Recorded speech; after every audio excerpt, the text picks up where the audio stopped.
Looking for the right answers to hard and sometimes confusing global events? Look no further. SSM's team brings unique perspectives from across the globe. Our in-depth independent reporting is to make you better understand the world as we evolve. In a world where news flies around every minute, you need the ability to relate and connect with what matters and stay up to date. Schengen Story Media News Echoes program is Africans in Diaspora and at Home's leading English news network, one of the most trusted, respected sources for news updates on current affairs as they affect global Africa.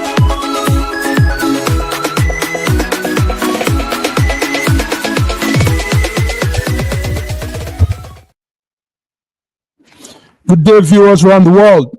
My name is Mark Godwin Iweajua, and we're here on our Friday International Global Update.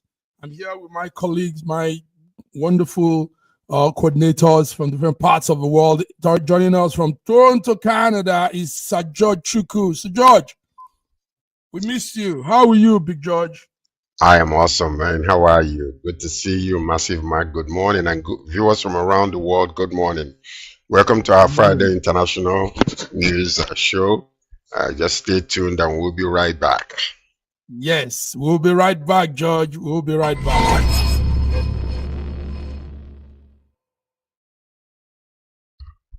Yes, George, a lot is happening. Friday. So much, George. George, let's start with Donald Trump's Attorney General pick that stepped down. Viewers, yes, we got the news yesterday. The Attorney General, Trump's nominee, stepped down. He announced his withdrawal from the team. Yes, Matt Gaetz. Matt is a Florida Republican candidate.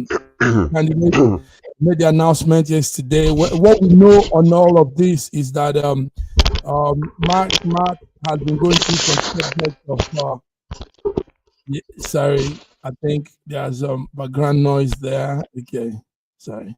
Yes, he's been a subject of the House Ethics Committee that there are allegations against him of sexual misconduct with minor and also illicit drug use. Mark denies all of these wrongdoing, but it's obvious the media will not take that. So report has been going on, leaks also, details from that those acts. So eventually, Matt Gaetz resigned from the House of from the peak. He announced this yesterday, Thursday, and we also have an update on that. George, what do you have on this? Well, in actuality, a lot of people called Trump after that particular nomination, and then they told Trump that he will open up a lot of can of worms and it will not look good on him, so that and he's not going to get the votes that he needed. So Trump called him, privately, and spoke with him, and right after he spoke with him, Matt Gaetz have to withdrew his nomination. But not only that, 6 hours after that, after the announcement, he picked somebody else already. According to what happened on Sunday, his son, Junior, Trump Jr. had made made a comment that in actuality they do have, seconds in case anybody is disqualified or withdraws, that they have people already lined up who can take over from whoever. So, and that's exactly what happened. So, this lady, I think is Pam, Buddy or something like that. Yes, we have the new nominee, Pam Buddy. Yes, he will replace Pam, Buddy, he will replace Matt Gaetz, and he's been a Trump follower for the longest. Fought for him. She fought for him in several occasions, including there were one that he was found guilty with 34 counts of felony, criminal account. So she's a very powerful woman, and they believe that in actuality that she will be a flying pig that will just take over right away, and then that the nomination will not, be a problem. Good. Thank She you, will George. be, So, viewers, to make sense of what George is saying, we're talking about a candidate, a peak, well, Trump's peak as the Attorney General of America. Yeah, Matt Gaetz withdrew from that in the midst of some allegations on him, sexual allegations, drug, and all that. And we have the new nominee. That's the lady you see there. That's Pam Bondi. Pam, Bondi. Yeah. He's going to replace Matt Gaetz, and she will be the next Attorney General if the Senate also screened and certify her. So Trump quickly moved to get an attorney fast, so there's no loophole on that space. And we're doing some background check on that woman. Yeah, she looks like she has it. She has been a prosecutor for many years now, 20 years now. She's been tough on violent criminals. She has made some streets safe in Florida area of America. And she's done some very impressive patriotic things. So, yeah, that's what's happening. So Matt is out. I guess now that he's out, he might go and face some of the allegations on him. He might have to... the House was actually, now that U.S., House and the Senate are controlled by Republicans, I don't think he's going to go anywhere.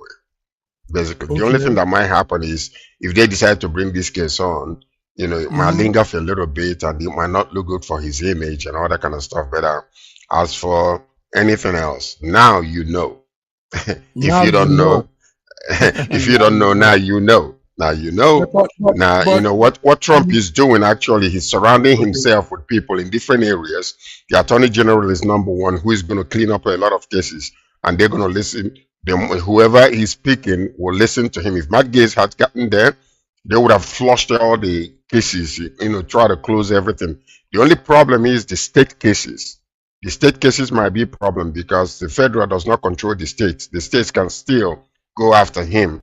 Even after his presidency, they might still go after him. So that's one of the things that he might have to be careful about. If he's not careful, they will stack up all these cases against him. But the DOJ will be the one, the state DOJ will be the one to carry on with with what's going on now. With regards to where he's found guilty in New York, the problem with that is, because it's a state affair, it's not a federal affair, Trump might not have the opportunity to purge that case out because they might revive it after his presidency. That's the only issue there. Okay. Thank you, George. So, but do you think that this will affect some other candidates he speak? Do you think they might also be backing down if they have loopholes, they have issues that has to be settled? Yeah, quite a few number of people because he doesn't vet them. Yeah, because what I'm saying is Matt said something. What he said was he doesn't want to be a saboteur to the regime. He doesn't want to. No. He had to say that. He had to give that as a reason. But in actuality, if you had listened to some news, there was a call from Trump to Matt to let him know that he will be a problem. And that is the reason why he did that. Because if they had taking him to court, before the House, to qualify him and the Senate, the problem is the Democrats will bring up, and quite a few number of Republicans might even bring up to some of these cases. So that's the reason why once he stepped down and the other one, Pam Bondi, took out the nomination. So a lot of Republicans, they're relaxed because Attorney General is very powerful. It's a very powerful position to take in the nation. Yeah. That's one of the most critical position portfolio in any government. But when you think about it, even the fact that Trump will pick him in the first place tells you how rash he is in his decision making. Because anybody would have told him, I said, this is the wrong person to pick. But he doesn't think about what that person will bring to the table. He's thinking about how he is going to surround himself, hedge himself, those who will make noise for him. regardless, because that's what Trump can stay without doing much. But as long as he got, strong voices around him, they will shut down anybody. And that's what you're going to see. They will shut down anybody. But we're both on the other on opposite side on this issue. Don't you think that sometimes it is about what you can deliver, competence, what you can bring to performance. I don't really think he's not checking on that. But you see, we all have faults. We all have what we've done, our loopholes and issues. So yes, people might have issues, but work ethics, work performance is a different thing totally from conduct. The point is this: when he picks somebody who is qualified, not just somebody who is a good orator or somebody who is a good opposition, to whatever that is going to come against him. It's a different issue altogether. When you see Matt Gaetz, when he was picked, you saw opposition rise immediately because they know him in and out and they know his stance. He's not a person who will stand for, an intelligent reasoning. He's somebody who is going to be swayed by emotions. So such an individual cannot hold that particular strong office because he is going to bring Trump down with his behavior. That is the reason why this woman, immediately the woman was chosen, you see a lot of people clamoring, even Democrats, and say they can live with this individual because he's a reasonable person. Somebody who can weigh the two sides and know how to navigate a difficult situation rather than just jumping and attacking people. This is what you see in Nigeria. For instance, please forgive me publicly because we're going to use this as an example. Once you see somebody like Baya Anonoga, he doesn't think. All he knows is whatever that comes up, I must fight against that individual. Whether you're telling the truth or not, they just fight. So that is something that people distaste when you hold a very important office like that. So you need somebody who is going to be intelligent, reasonable, though they will fight for you, but they will fight for you with intelligence so that you will not come out looking so bad. Oh, good. All right, George. So viewers, you're hearing it live. We're here on our Friday 22 of November, 2024. We're here giving this update. Matt Gaetz, the Attorney General pick of Trump, withdrew from the cabinet, and you now have Pam Bondi as the next pick. But they will all go through senatorial the same screening. Process of screening. Yes, of course. Yeah. All right, George. Thank you for this one. You pulled it out well. Yes, we have more stories up. I hope our other coordinators will join. But before they join, let's talk about something very serious, George. The judges at the International Criminal Court, ICC, has issued a warrant arrest for Israel President, Prime Minister, former Defense Minister, also, and a Hamas military commander. So these men have been said to be on a wanted list. What they say is alleged war crimes, crime against humanity during this period of war between Israel and Hamas. They say both of them have rejected. They've all done crimes that equal to crime against humanity. So the people you see there is Benjamin Netanyahu, Roy Gallant, and also one Hamas leader, the one on your extreme right now, if you're looking at the screen, Mohammed Diaf of Hamas. But even though Israel said they killed him in an airstrike in Gaza in July. George, what do you say about these three men on ICC wanted list for crime against humanity? You know what happened in the past when South Africa started bringing this situation up, and the reason why they added this man there is basically to try to equalize, to bring equilibrium to the decision making, but it doesn't really matter. But the point about it is this: whether it's liked or whether it's not liked, Israel played it down. Benjamin Netanyahu played it down. They say it's nothing. They don't care. They don't give a care, and they still maintain the right, the fact that they have the right to defend themselves. They did not start this particular war. You know, they're not going back to think about what happened in the past. But the bottom line is, even the new negotiation that is coming up recently, they were saying that there's no negotiation until all the people that were kidnapped basically were released. So all those people that were captured that are still remaining, you know, you can't have a negotiation. You want to have peace when you're still holding our citizens. And you cannot have peace when you're holding our citizens and say, don't fight, to eliminate the people that are holding them. So that is the reasoning they are using to continue, you know, to do the things that they're doing. So now it's a problem because Benjamin Netanyahu cannot travel to certain places because the probability is like if he goes to those places, they might arrest him. Yeah. And with regards to the former general, he doesn't have any issues. So that's Benjamin Netanyahu is the one that has the problem. But most of the places that he will go to are allies to Israel, so they will not touch him with regards to being arrested. Just imagine Bibi going to see Trump and being arrested in America. You know, it's impossible. America will turn upside down. You know that. So that's what you're seeing here. But the international court also, but this is exactly we talk about hypocrisy. The problem we have in this situation is Hamas saying that they need peace, but they're still holding the hostages. So how do you balance that? If you want peace, release my citizens that you have held for almost how many years now? Now, if you're refusing to do so, and you say, "Oh, don't release my hostages, but I want peace," how does that? You know? How do you bring equilibrium to that decision making? Because it will not work unless you release or willing to release all my remaining hostages. You know, you're talking about peace. I will continue to hammer you until you release them, and these are the people holding the decision hostage. That's the problem there.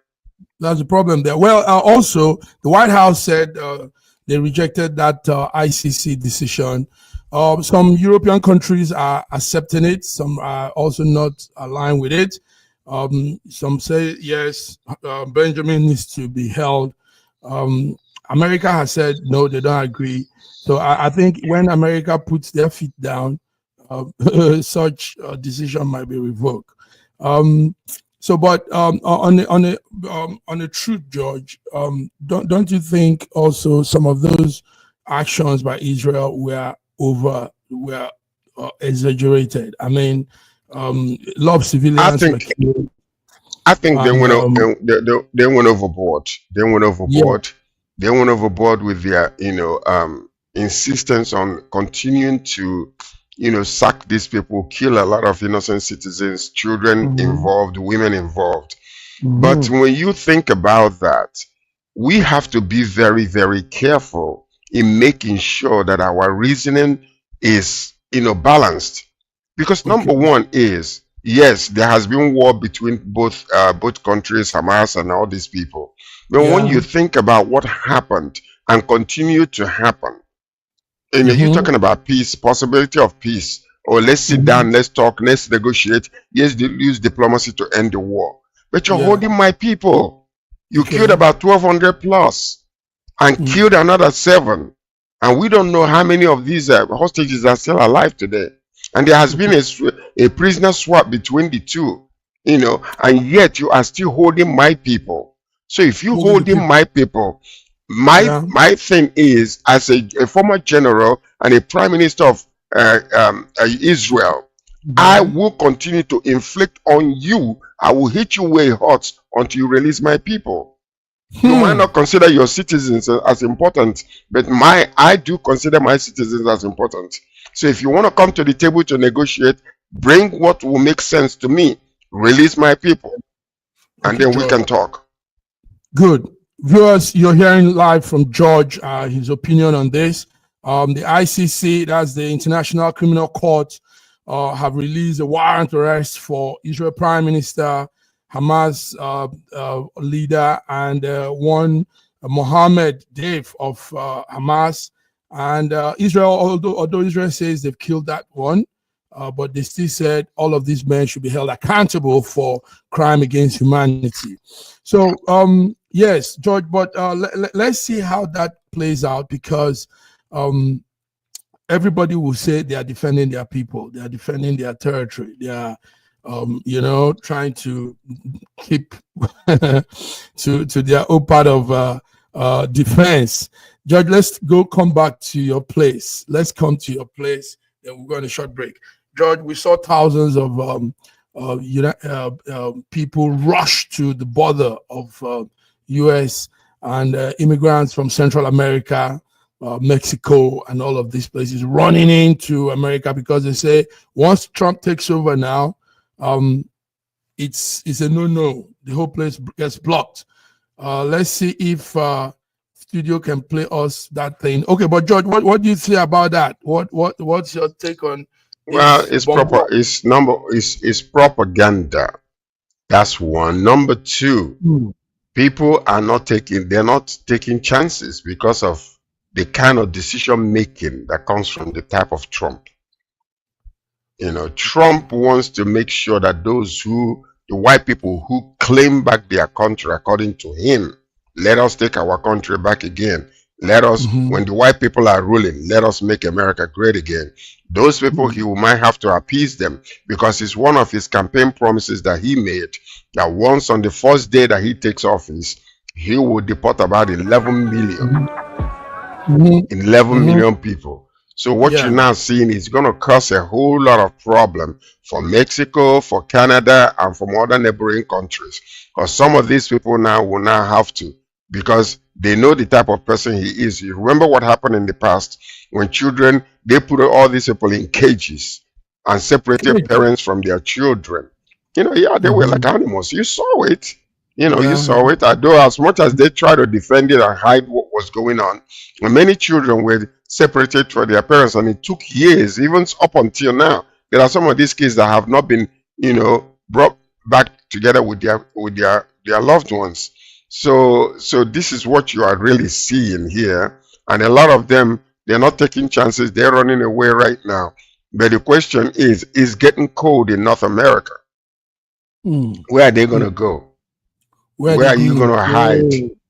Are you going to come to, Canadian border? As a matter of fact, some of the places they're going to be coming to, the premier in those areas are warning the people, and they're trying to put a bunch of officers across these borders to at least prevent them from just rushing in unnecessarily. Because when they come in, they have to now go into processing. And these are the things that, it goes against the norm. And that norm is, you consider the number of births you're going to have in a year. Consider the number of deaths you're going to have in a year. With that, it will give you an equation, a statistical equation of how many people you need to bring in to have a healthy growth that the nation can handle. It's happened before when Trump was about to get in. A lot of Nigerians that were there, ran to Canada through Montreal. And I know the type of problem it caused for Ontario. They might not come out to say it, but it caused a lot of problems. Financially, it nearly crippled the region, simply because you have to get like almost 6 to 10 hotels filled with a lot of these the foreigners that are coming in. You have to house them, you have to feed them, you have to give them medicals, you have to give them money for necessities. These things are very expensive. As much as the region, we were complaining internally, but these are taxpayers' money that is affecting the bottom line on people's welfare. So when you take all this thing to house these people and feed them and all that, is affecting people, because the state might be running out of money, and they're going to find tax loopholes to get money from people. And the nation also will have to, the federal government will have to support. So these things are very problematic, especially for countries like Canada, because they're very liberal in their acceptance of immigrants and asylum seekers. Very, very, yes, indeed, George. George, you're putting it well. But George, you initially said that the talk was propaganda. It was a stunt, but it's not true. We have videos, lots and lots of videos of what I'm saying is the propaganda of what Mhm. Trump is going to do when he comes into office. Because how can you deport 11 million people? Right? You know, these things Yeah. are, you know, it doesn't. Where you gonna you're gonna deport them to where? To where? Most of them Okay. don't have any papers. They don't have any Okay. papers. You Uh-huh. know, so what are you going to deport them to? Where are you going to house them? Unless you're Okay. going to go take them to Rwanda. That's the only other. let Rwanda use the money that Britain paid to house some of these people. That's the only other solution that you might have. Besides that, where are you going to deport them to? Do you know what it will cost to deport 11 million people? Oh, come on. Come on. Come on. Okay. Some Yeah. things are easier said than done. Yeah, now you put it straight. You put it right. So yes, we know for sure that some of those acts are just to not really propaganda. It's just to also get the You gotta get the votes. Yes, the vote. Those Gotta get the votes. Yeah. To think yes, this is what's going to happen. Well, absolutely, it's a huge tax. And it won't be easy to have that mass deportation, like Trump has said. So yes, viewers, you are tuned into Friday International Global Update we do on SSM, and I'm here with George. George, let's put something to rest. This idea of taking a people that have come to your country and take them out to another country. I think also ICC that is issuing warrant on crimes against humanity should look into that, because that's a crime against a person. A person has run to you. It is like I run to you in your house. I say, George, I'm being pursued in my home. Some people want to kill me. I come to you, and now coming to you, you now take me to another place. You say that other place is for my safety, but somehow it's not. I don't think it should be like that. I have come to you because I know your place is safe. Your place is where I need to be. You know, any other place could also jeopardize my security, my safety. So I think we should look at that. You know, Italy had that plan. Where I am, Italy had the plan of taking people to Bulgaria. And somehow the house woke up and said, no, this won't be fair. These people came to us. These immigrants ran to us. It won't be fair to take them to another place. And, you know, like UK wanted to do. And also the house stopped that. So I think we need to say something about that. George, what do you think? Well, it's inhuman. It is inhuman to do so. And, you know, I don't know if I will call it crime against humanity, simply because every country, they have their own, you know, constitutional rules on how to admit immigrants, both asylum seekers and the people that are coming in legally. So that is the major issue there, because all these decisions are being made financially. Also, you have to think about that. People are paying their taxes, and their taxes are being used when these people come in illegally. And when they come in, you have to house them, you have to feed them, you have to, you know, reintroduce them assimilate them into the community, into the society, and make sure that they become, you know, tax-paying citizens. But to prepare them, sometimes you have to give them education. You know, some of them that are willing. So what you really have to think about is what Britain was thinking about was, number one, Britain is the space is not that much. So when people are just rushing and coming into that place, you know, you're seeing a lot of, you know, problems that are existing. So these are some of the things that we have to really think about, you know, when a nation is making that decision. For instance, in Canada right now, they have reduced the number of immigrants that are coming in by 20%, because they opened the door because of the pandemic, and then all of a sudden there is much influx and people are not dying as fast anymore. You know, a lot of people died during the pandemic, especially the elders, and therefore it kind of brought a lot of vacuum within the nation. So when they opened up and they saw that the number of births that we had the number of deaths that we had, and then they had a vacuum in between because they didn't bring people for 2 years plus. So they had to open up. Now they are flooded and they are reducing it by 20%. Even now they are reducing the international students that are coming in.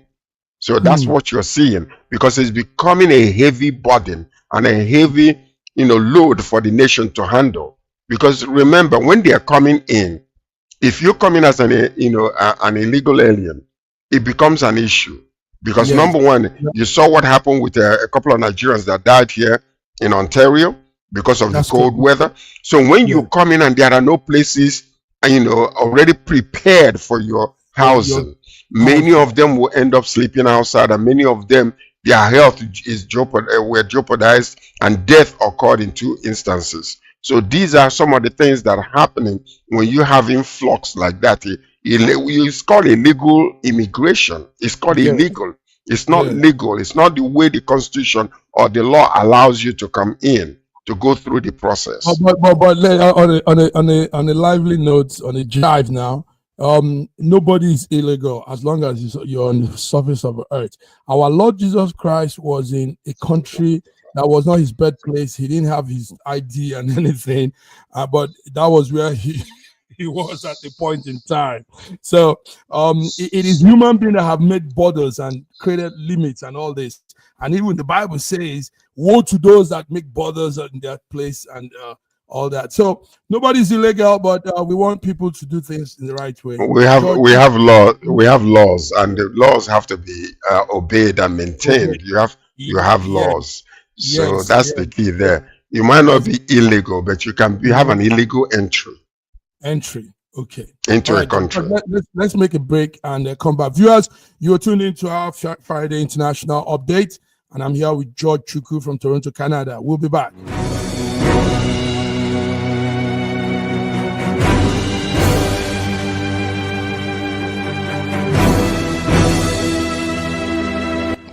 Looking for the right answers to hard and sometimes confusing global events? Look no further. SSM's team brings unique perspectives from across the globe. Our in-depth independent reporting is to make you better understand the world as we evolve. In a world where news flies around every minute, you need the ability to relate and connect with what matters and stay up to date. Schengen Story Media News Echoes program is Africans in Diaspora and at Home's leading English news network, one of the most trusted, respected sources for news updates on current affairs as they affect global Africa.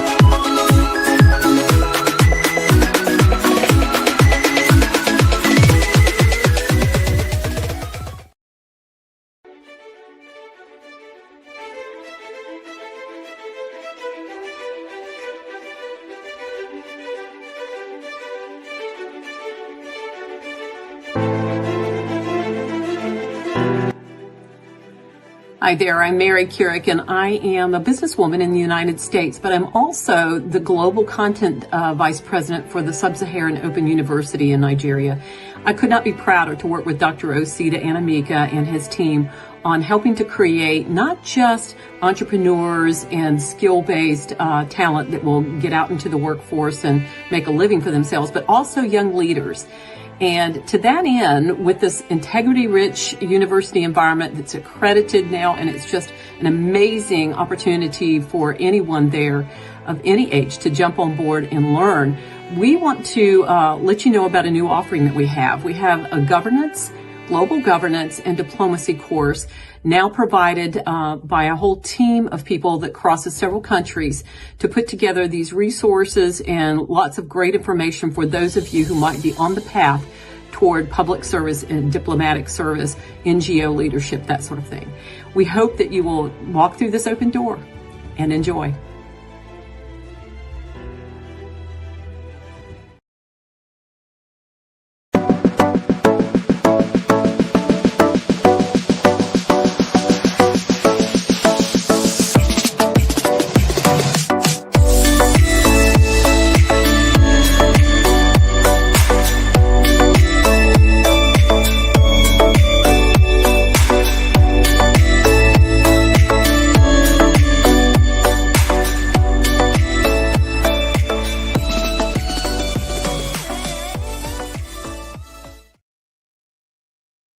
Yes, viewers, you're welcome back. You're welcome back to SSM Friday International Update. I'm here with George Chukwu from Toronto, Canada. George, let's do small home updates, Nigerian updates.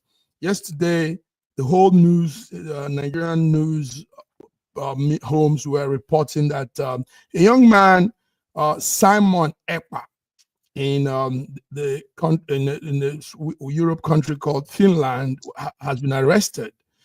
He and 4 others were arrested under terrorism activities. And I know one thing. 2 years ago, similar arrest was done exactly this time of the year on that same individual.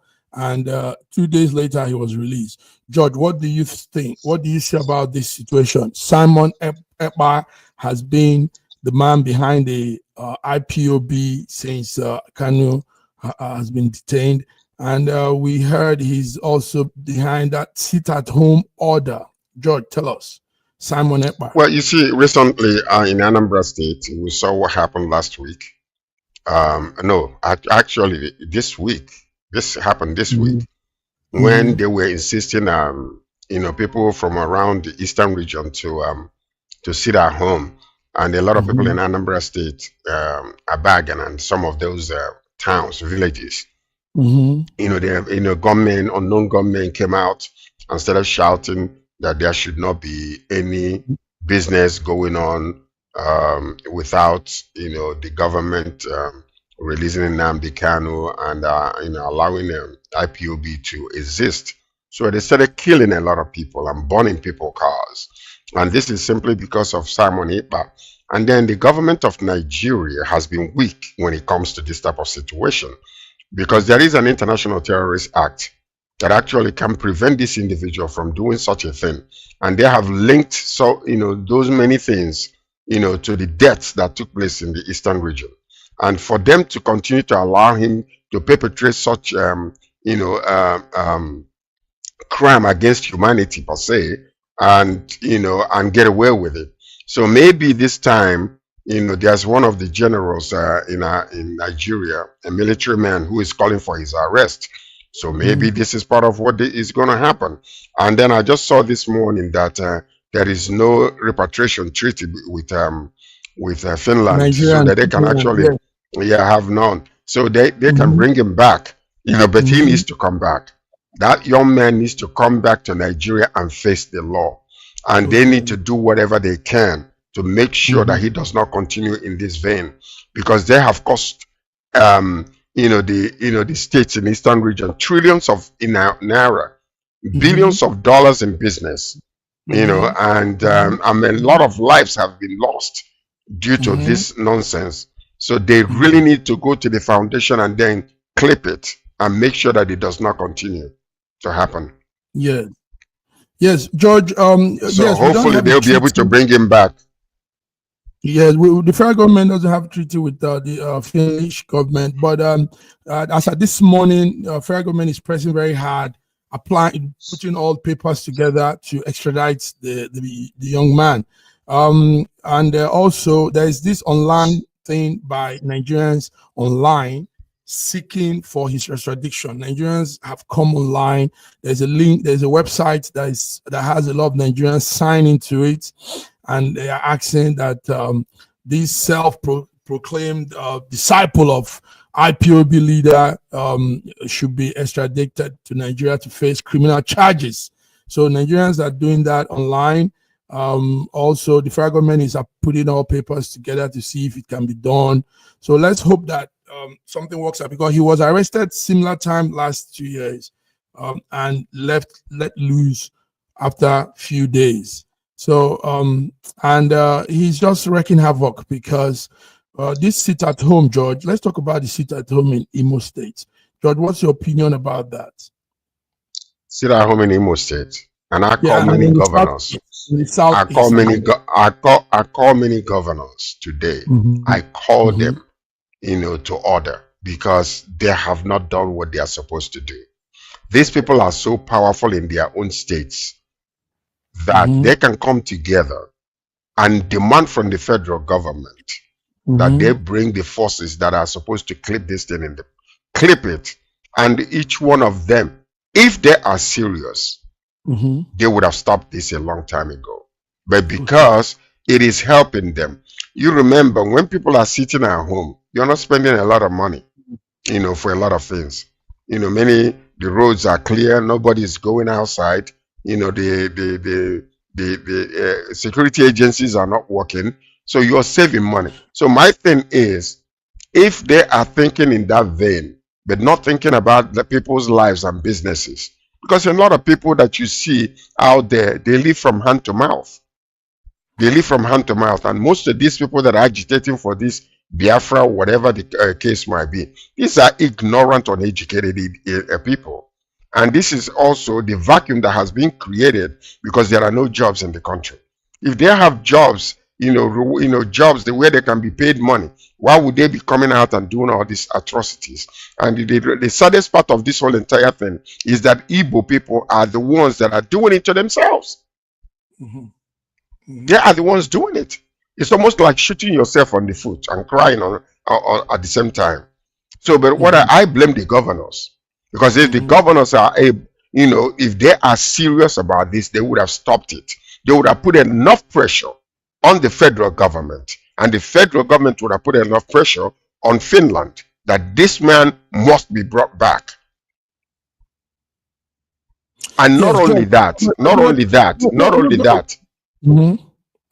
when you think about it, yes, okay, no government gains from its citizens sitting at home.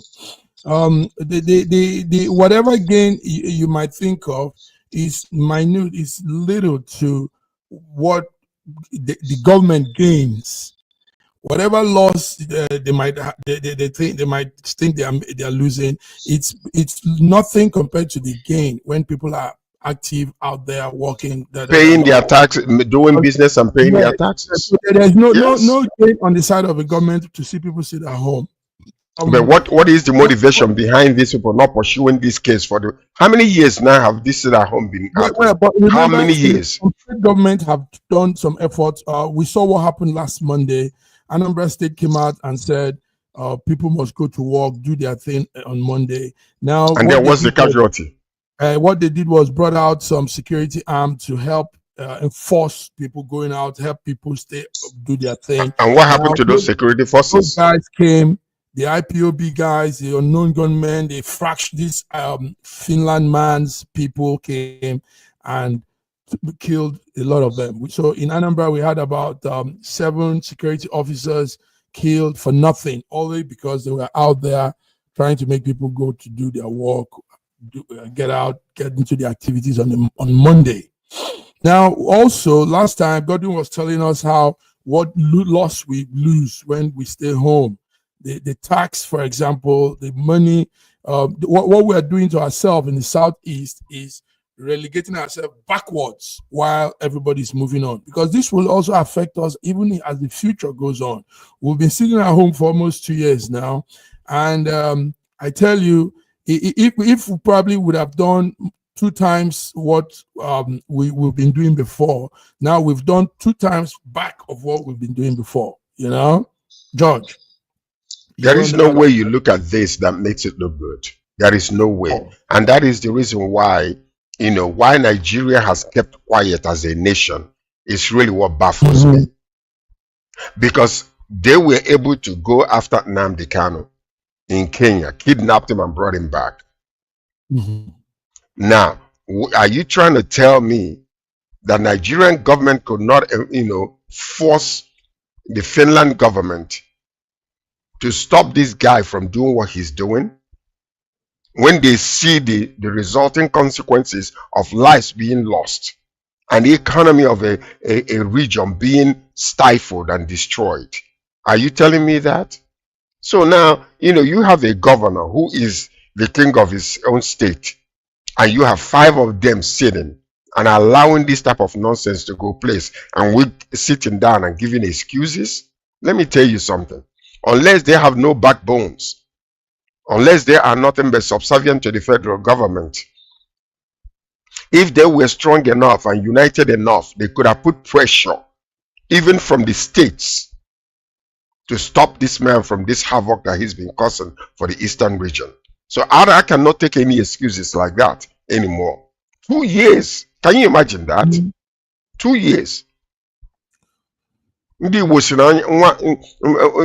na nwa m akarịa mba aghụghọ. So that my child is great. Yeah, that my child, my little child is greater than I. You're just joking. It's a joke. It's a joke. The child that is under you. So all these things, all these excuses they're given, it doesn't make any sense whatsoever.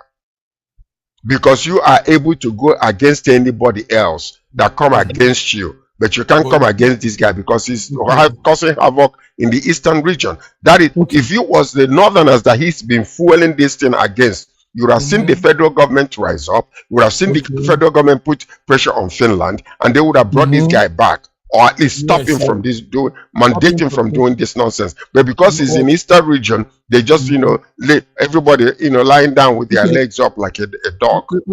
Let's hope there will be an extradition, and they need to. Papers will be worked. So, viewers, you are hearing the news. Yesterday, the Finnish police arrested this man you see on the screen. It's called Simon Epa. They arrested him and 4 others for terrorism activities. And we know he's been a strong component for the sit-at-home directives in the southeast Nigeria. It has not helped us in any way.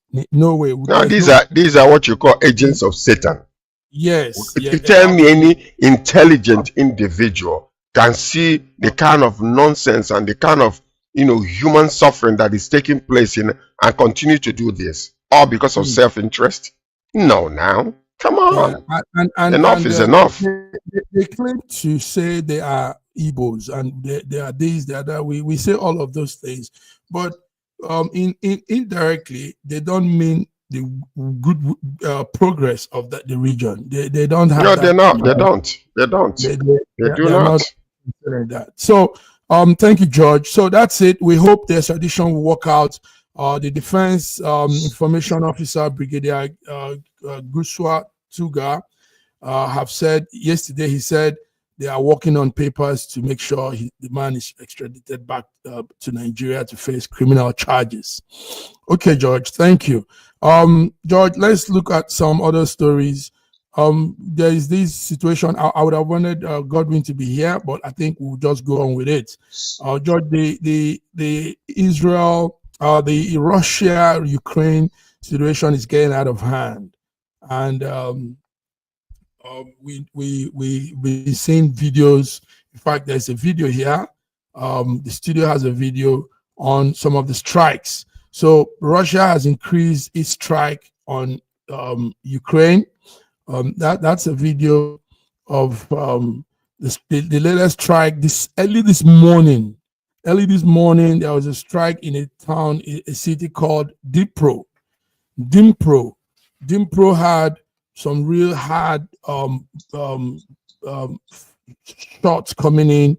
Medium range missiles was fired at that city, Dnipro, and casualties are increasing. The situation is getting dire. George, what do you say about all of this? Putin says that Russia will attack Ukraine with ballistic missiles even. And this is coming also when Biden, the United States president, is giving Ukraine the go-ahead to use long-range missiles. I mean, we're seeing World War III playing out. Europeans are all gearing up. Most part of the Nordic country, Finland, Norway, Sweden, are all preparing for war, George. They are building bunkers. They are telling their people how to run when the missiles begin to rain. They are doing everything, preventive measures in case Russia drops the bomb on them. George, tell us. This is going. But this is exactly what you see when you have madmen as leaders. People who cannot reason. No, think about this for a moment. Sometimes we can be diplomatic or we can be politically correct when we're talking about things. How many people have been lost on both sides? And there's only 2 individuals controlling the whole entire narrative. Because of pride and ego. People are dying daily. Can you imagine that? It's pride and ego. People are dying daily. They cannot sit down and negotiate. Like I was saying last time, return all the territories that you captured. Let us sit down. If your demand started with NATO not coming in, okay, NATO don't come in. Return all the territories that you conquered. Restore everything back, and let's go have peace around. Because these two individuals and their commanders and their children are not dying. It's innocent citizens. Putin, put your child to the war front. Let him go in the most dangerous area. If you are such a leader, then we will know that you are a leader. You go yourself and fight, then we'll know that you are a leader. You're sitting in your sealed houses, sealed and protected environment, and sending people's children to go out there and kill, and you are bombing this city. You're boasting of ballistic missiles that you're going to be using. For what purpose?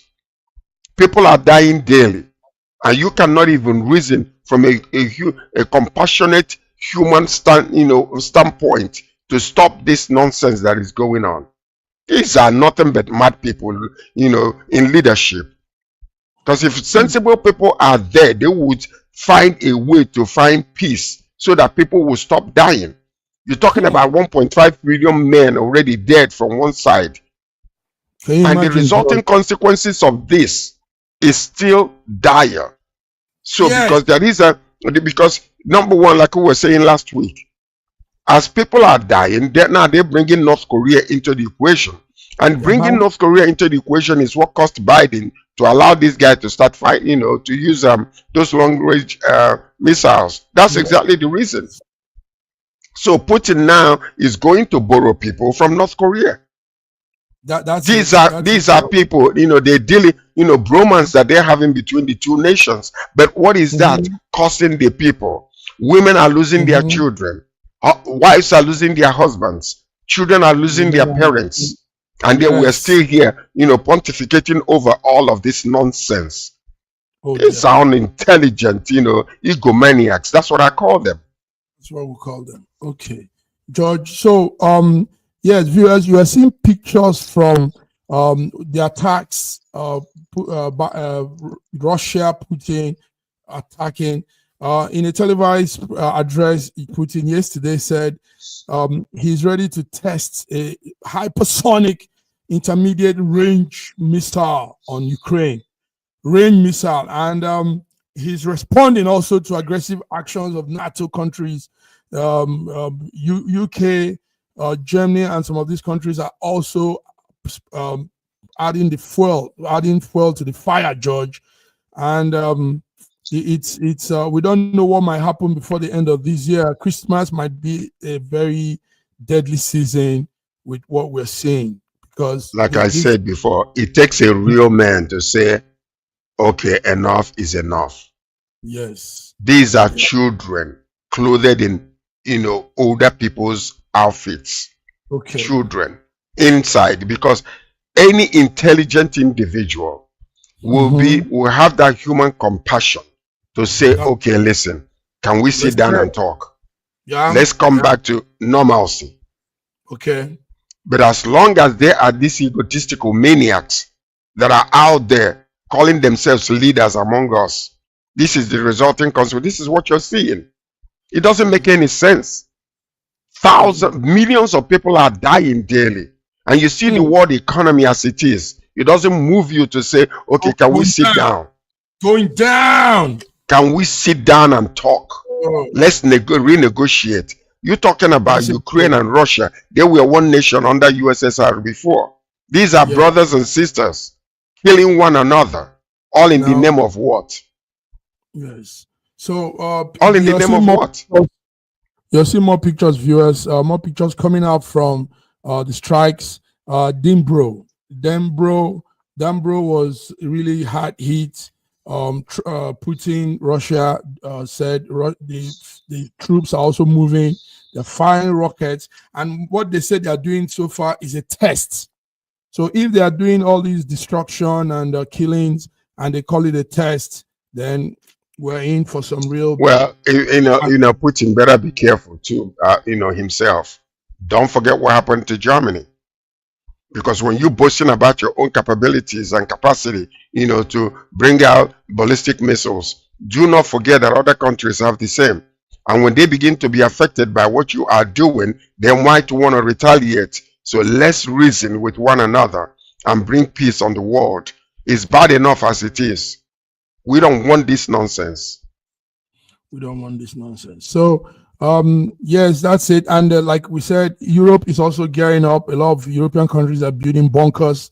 The image you're seeing there are some of the structures they are putting up so people can shelter, people can hide when it gets out of control. These ballistic missiles could be very, very deadly, George.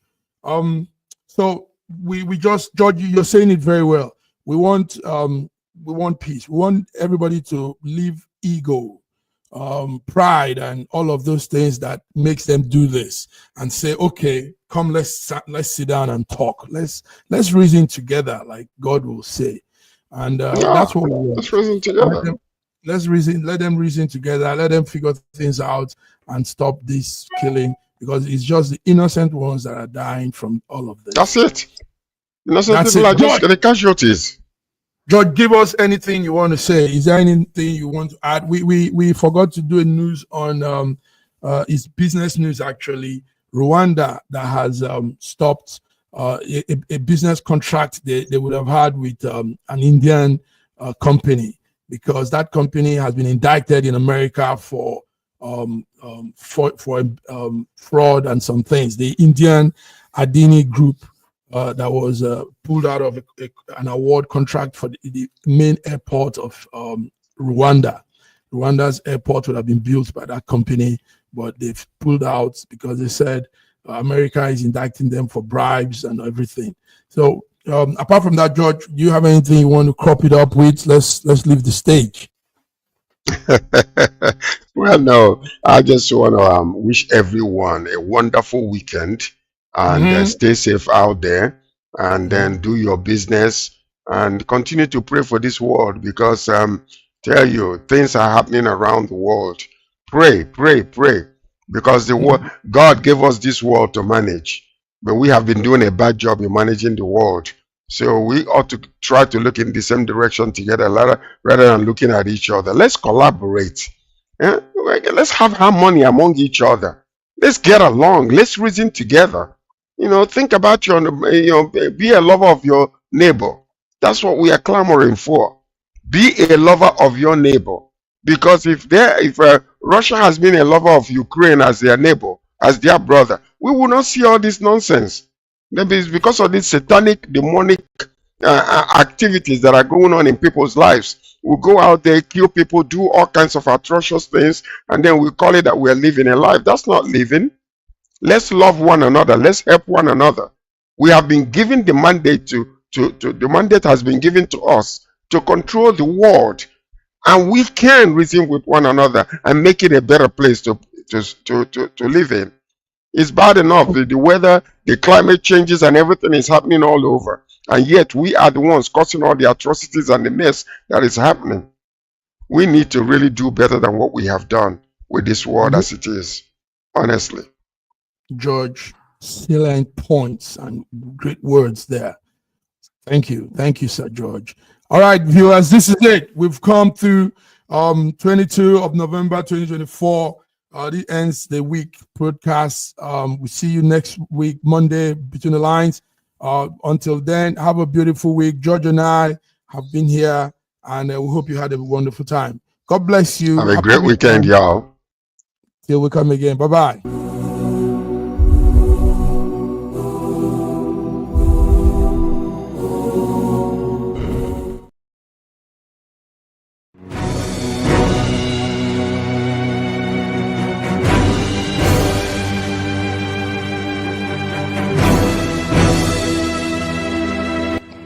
Looking for the right answers to hard and sometimes confusing global events? Look no further. SSM's team brings unique perspectives from across the globe. Our in-depth independent reporting is to make you better understand the world as we evolve.